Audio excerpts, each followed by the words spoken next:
My son has a good job, and you don't have one. Spending your time playing games every day, you don't fit in with our family. From now on, I'll live here with my son, so you need to leave right now." It was unusual for my husband, who usually stays in his room, to be out. The intercom rang loudly. When I opened the door, my mother-in-law said, "Why didn't you open the door as soon as the intercom rang? You really are a useless wife who can't do anything." "Sorry, I didn't hear it. I was busy working." "Stop lying. I know you lie about working. You don't do any chores, and you just sit around all day." "It's not a lie. It doesn't matter if you work or not." My mother-in-law smiled and showed me a piece of paper. "Do you know what this is?" "What is it?" "They're divorce papers. My son filled them out. He doesn't want you. Now sign here and leave." She looked down at me with a smug smile. I signed the divorce papers, my hands shaking as I held the pen. My poor mother, so happy, doesn't understand me at all. "My name is Jasmine. I work from home as a freelance writer and editor. A few years ago, I worked for a publishing company. Thanks to that experience, I still make enough money to live well. When I worked at the publishing company, I saved a good amount of money, so even though I'm a freelancer now, I can live without many worries." I met my husband, Michael, when I worked at the publishing company. At that time, I was a new editor, and Michael was an aspiring writer. I made a lot of mistakes and things weren't going well, but like me, Michael never gave up, even when things didn't work out. His hard work and determination inspired me. I worked hard too, never giving up. Because of Michael's support, I became who I am today. I admired his dedication and eventually fell in love with him. A few years later, we got married. When I married Michael, I left the company and became a freelancer. At first, life was good. I wasn't yet stable as a freelancer, and Michael was still chasing his dream. We supported each other and shared housework and living costs. 2 years after we got married, my work started to stabilize. That's when Michael began telling his family that he was a successful writer. In reality, he wasn't successful at all. He had been rejected by publishers many times. He probably wanted to make his parents proud.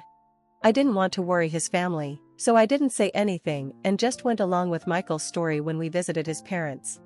At first, all I had to do was nod, but as time passed, I became uncomfortable when I visited his parents. They believed Michael's story that he was a successful writer, and they started calling me a useless wife who didn't work. Working from home as a freelancer may be hard for my in-laws to understand. I don't blame them for that, but their attitude toward me kept getting worse. Whenever I went to my in-laws' house, they would say, "How can a wife who doesn't work or do housework show up at her husband's house?" As I've told you many times, I'm a freelancer, and I work from home. Michael and I agreed to share housework when we got married. You shouldn't talk back when you don't even have a job. You say you work at home, but you don't earn much. Michael takes care of everything. Don't worry, I earn enough to pay for our living expenses every month. Oh, you don't get it. If you don't appreciate Michael more, he might leave you. If he does, you won't be able to support yourself. We kept having these conversations, and I had to bite my tongue. I almost said, "I'm the one who pays for most of our expenses and does most of the housework. It's Michael who doesn't have a job or help with chores," but I didn't.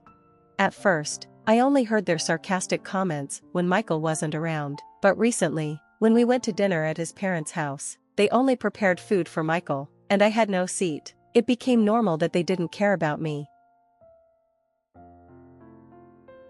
On top of everything, my in-laws were talking about me to all the relatives. Even when I went to family gatherings a few times a year, they would gossip about me behind my back. I didn't feel sad about it, but I was frustrated with Michael. He just sat back and let them say whatever they wanted without even trying to stop them. Since my in-laws believed Michael was a successful writer, they started asking him to buy them things. Michael would ask me to buy new furniture or appliances, even though the ones we had were still fine. He wanted to impress his parents, so he bought everything they asked for. I ended up spending nearly $2,000 a month on things for them. All the money came from my earnings. Michael took money from my account and wallet without telling me, and gave it to his parents. At first, I let the small amounts slide, but when it became too much, I said, "Michael, don't spend my money without asking me." He just looked at me like I was bothering him. "You work from home, so your job is easy, right? You're just playing around and making money. Why not spend a little on my mom? Don't be so stingy." "Michael, is that really how you see my job?" "Yeah, it's easy. You stay at home and get paid for it." I can't believe you think that about me. He laughed and walked into his room. As I watched him, I realized I couldn't take it anymore. I decided I would divorce him. I had always believed Michael was on my side, no matter what his parents said. I tried my best, but now even Michael was mocking me. I saw everything clearly now. I knew he spent hours in his room but never wrote a word of his manuscript. He was just playing video games. When I first met him, he was so serious about his work and wanted to write something amazing. I no longer see the hardworking Michael I once loved. All I see now is Michael, who sides with his parents and makes fun of me. I decided to secretly look for an apartment for myself. While searching for a new place, I began organizing my things and preparing to leave at any time. Eventually, I found a good apartment and had already seen it. One day, when Michael wasn't home, my mother-in-law showed up. She rang the doorbell excitedly and barged in, sitting on the sofa like it was her own house. "Jasmine, get out of this house." "What are you talking about? I've been telling you for a while now that you don't have a job and don't do any housework. You're just a useless wife. Michael, a successful writer, deserves better than you. I've told you before, you're wrong about that." My mother-in-law cut me off and went on, "If you leave, I'll live here. That way, I can cook for Michael every day and not have to take care of that woman." "That woman? Michael's mom? She's so picky about the food and the cleaning. I can't live with her anymore. I want to stay here with Michael and send her to a nursing home." "How are you going to pay for that?" "I'll make Michael pay for it. He makes a lot of money, so it won't be a big deal for him. That's why you're in my way. Get out." Then, my mother-in-law handed me the divorce papers. "Why do you have these?" "I made him fill them out a while ago. I told him to divorce you, Jasmine, as soon as possible." I quickly signed the papers. My mother-in-law smiled smugly.